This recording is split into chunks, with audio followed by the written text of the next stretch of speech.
அற்புத தேவ கிருபை வழங்கும் இன்றைய மன்னா. எதுவரைக்கும் என்னை விசுவாசியாதிருப்பீர்கள்? என்னாகமம் 14:11.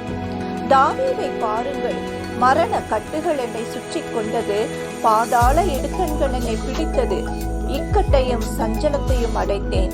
அப்பொழுது நான் கர்த்தருடைய நாமத்தை தொழுது கொண்டு, கர்த்தாவே என் ஆத்மாவை விடுவியும் என்று கெஞ்சினேன் என்று கூறுகிறான். எப்படிப்பட்ட விசுவாசம்!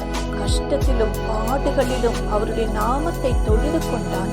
மேலும் தாவீது கூறும் பொழுது, விசுவாசித்தேன், ஆகையால் பேசுகிறேன், நான் மிகுதியும் வருத்தப்பட்டேன்.